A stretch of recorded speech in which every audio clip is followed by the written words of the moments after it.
प्यारे बच्चों, इस वीडियो में आपका स्वागत है। आज हम कक्षा 6 एनसीईआरटी गणित अध्याय 3 संख्याओं के साथ खेलना के बारे में चर्चा करेंगे। इस अध्याय की वीडियो का ये पार्ट नंबर 19 है। इससे पहले 18 पार्ट बन चुके हैं। यदि आपने वे नहीं देखे तो प्लीज़ उन्हें जाके जरूर देखना। देखिए अब प्रश्नावली 3.4 की प्रश्न संख्या 6। इसमें कहा है कि एक संख्या 5 और 12 दोनों से विभाज्य है। क्या है? कोई संख्या है जो 5 और 12 दोनों से विभाज्य है। किस अन्य संख्या से यह संख्या सदैव विभाजित होगी? तो देखो, संख्या तो वह हमें पता नहीं क्या है, संख्या का तो हमें नहीं पता है क्या है, पर हम यहाँ पर मान लेते हैं। मान लो, चलो एक कोई संख्या मान लेते हैं। जैसे मान लो मैं लिखता हूँ 15। कितना? 15। और मैं आपसे कहता हूं कि यह संख्या 3 से पूरी विभाज्य है और 5 से भी पूरी विभाज्य है। तो ऐसी कौन सी संख्या है तीसरी जिससे यह हमेशा विभाज्य होगी, जिससे यह हमेशा विभाज्य होगी? तो सोचो आप, अगर मैं इन दोनों की गुणा कर देता हूं तो कितना आएगा? 3 पंजे 15। कितना आएगा? 15।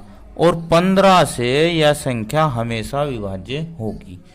इसका एक तो ये तरीका है। एक दूसरा तरीका है कि आप 3 और 5 का लसा ले लो। किसका? 3 और 5 का लसा ले लो तो वो भी 15 ही आएगा।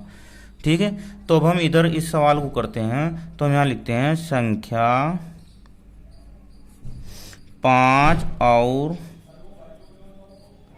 12 का लसा लघुत्तम समाप्रत्यय लेने पर।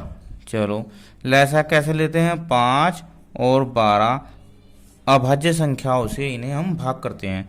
तो देखो 2 से करते हैं। 5 तो भाग नहीं होने का से जुका तो लिखते हैं 2 छक्की 12। इसके बाद 2 से ही करते हैं 5 जुका तो और 2 तिया 6। फिर 3 से 3 5 जुगा तो 3 एकम 3। इसके बाद ये 5 से भाग हो जाएगा 1। तो अब इसका लसा आ जाएगा, लसा हो जाएगा इसका 2 गुणा 2 गुणा 3 गुणा 5। अगर इनकी हम गुणा करते हैं तो 2 दूनी 4 या 12 पंजे 60। क्या आ गया? 60 आ गया। तो एक अगर हम इन्हें ऐसे भी करते कि मान लो वह संख्या हम कोई भी मान लेते हैं, मान लो x ही मान लेते हैं, तो एक वह संख्या एक तो 5 से विभाजित थी और एक कौन से थे? 12, उससे 12 से। तो अगर हम दोनों की गुणा करते तो फिर वह किससे हो जाती? 12 पंजे 60, 60 से विभाज्य हो जाती। किससे हो जाती? 60 से।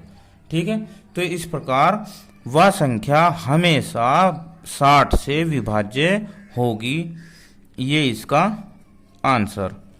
अच्छा, अब 12 के जो गुणनखंड हैं, 12 के जो गुणनखंड हैं इसके हो गए 1 2 भी होगा, 3 भी होगा, 4 भी होगा, 6 भी होगा और 12 स्वयं भी होगा। तो इसके गुणनखंडों से भी वह संख्या हमेशा विभाज्य होगी और 5 से भी विभाज्य होगी। तो वैसे इसका आंसर जो है 60 है। ठीक है, ओके। देखो बच्चों, प्रश्न नंबर 7। एक संख्या 12 से विभाज्य है और कौन सी संख्या है जिनसे यह संख्या विभाज्य होगी? अब देखो 12 से विभाज्य है कोई संख्या, तो हम 12 का कोई गुणज ले लेते हैं। देखो 12 का कोई गुणज ले लेता हूं मैं, 60 ले लेते हैं। जब 60 ले लिया तो 60 संख्या जो हो 12 से पूरी विभाज्य होगी, क्योंकि 12 का गुणज है ये। तो अब हमें यह देखना है कि यह संख्या और कौन कौन सी संख्या से विभाजित है। चलो देखते हैं। अब हम 12 के गुणनखंड लिखते हैं। 12 का गुणनखंड होता है 1, 1 से विभाज्य या 2 भी होता है। 2 से भी देखो विभाज्य हो गए, 30 आ जाएगा आंसर। 3 भी 12 का जो हो गुणनखंड होगा तो 3 से भी हो गए 20 या 60। 4 भी 12 का गुणनखंड है तो यह होगी 15 चौका 60। 6 भी 12 का गुणनखंड है तो 10 छंग 60 और 12 पंजे 60। 12 से भी ये विभाज्य है।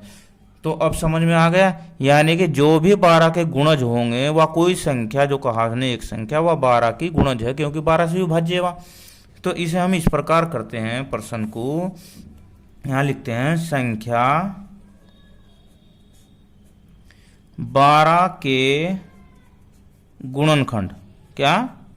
गुणनखंड क्या होंगे? 1 2 3 4 6 और स्वयं 12। तो अब हम लिखते हैं कि वह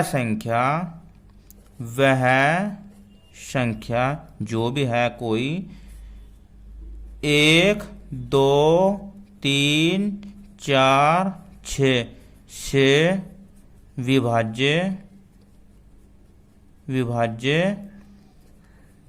होगी।